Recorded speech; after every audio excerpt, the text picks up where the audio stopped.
Les reins sont les organes qui élaborent l'urine. Ils sont situés à l'intérieur des fosses lombaires, à la hauteur des premières vertèbres lombaires et des deux dernières côtes, telles que nous le montre cette séquence. Le rein droit est situé sous le foie et le rein gauche contre la rate. Chaque rein a une forme de haricot et mesure environ 12 cm de long. La flèche bleue nous montre successivement le rein et les vaisseaux rénaux, le bassinet, l'urétère droit, transportant l'urine du rein vers la vessie, la vessie proprement dite, et l'urétère gauche. Approchons-nous du rein droit pour mieux comprendre sa constitution et son mode de fonctionnement.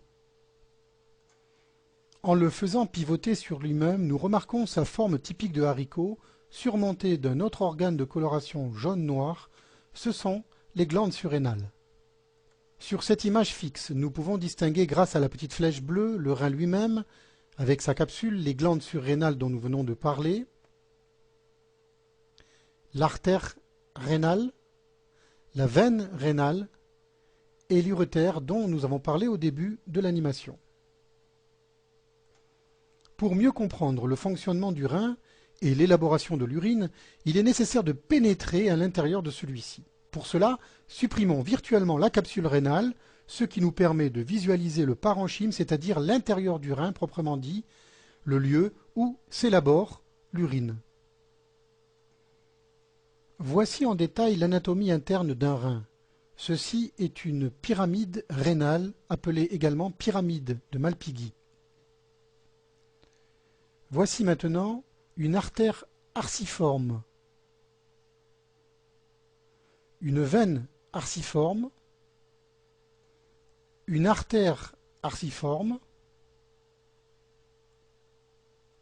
une artère interlobaire, une veine interlobaire, les calices où est récupérée l'urine provenant des pyramides de Malpighi, le bassinet, la naissance de l'urétère et l'urétère lui-même. Pour comprendre le mécanisme d'élaboration de l'urine par les reins, il est nécessaire d'entrer à l'intérieur d'une pyramide de Malpighi, dont nous venons de parler. Pour cela, pénétrons en direction de l'une d'entre elles. Il en existe un nombre restreint, soit environ une dizaine en moyenne par rein. Nous voici donc à l'intérieur d'une pyramide de Malpighi. Le rein contient environ 1 million de néphrons. Un néphron est en quelque sorte un petit rein en miniature. C'est dans le néphron que s'élabore l'urine. Chaque néphron comprend un glomérule rénal et un tubule rénal.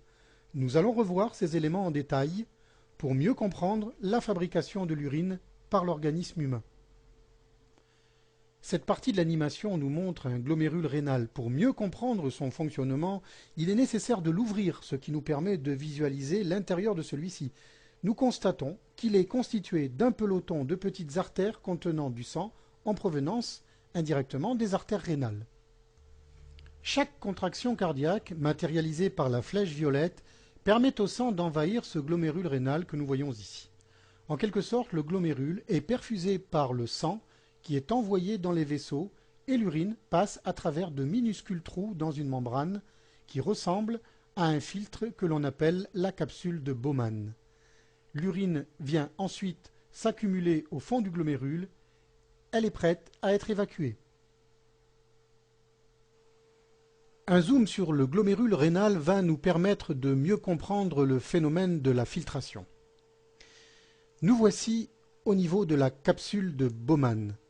Ce rapprochement extrême nous permet de comprendre le fonctionnement de cette capsule. Elle joue le rôle de filtre entre le sang et l'urine. Seule l'eau et les petits composants ainsi qu'un grand nombre de déchets du plasma, c'est-à-dire de la partie liquidienne du sang, peuvent passer à travers cette membrane dite basale. Les globules rouges, les globules blancs, les plaquettes et les grosses molécules du plasma sont retenues à l'intérieur de celui-ci. Il en est de même pour la majorité des protéines du sang qui ne peuvent pas franchir ce filtre à cause de leur taille élevée. Le déversement, l'évacuation de l'urine va se poursuivre ensuite à travers un réseau un entrelacement de petits tubules rénaux, dont le premier est le tube contourné proximal, indiqué ici par la petite flèche violette. L'urine poursuit son cheminement à travers l'anse de Henle, puis le tube contourné distal, pour finir à l'intérieur du tube collecteur où l'eau de l'urine est quelquefois réabsorbée, c'est-à-dire récupérée, grâce à une hormone appelée l'hormone antidiurétique. Pour mieux comprendre la dernière partie de l'évacuation de l'urine, il nous faut à l'inverse ressortir de la pyramide de Malpighi pour mieux visualiser le cheminement de l'urine fabriqué par le néphron. La petite flèche violette nous indique maintenant le trajet de l'urine. Tout d'abord, en sortant de la pyramide de Malpighi, l'urine pénètre dans les calices rénaux, ensuite elle remplit les bassinets, puis continue son cheminement vers l'urètre et enfin pénètre à l'intérieur de la vessie. Nous voyons ici s'effectuer le remplissage de la vessie par l'urine en provenance de l'urètre droit et son évacuation par l'urètre. L'urètre est un canal situé à l'intérieur de la verge, transportant l'urine de l'intérieur de la vessie vers l'extérieur.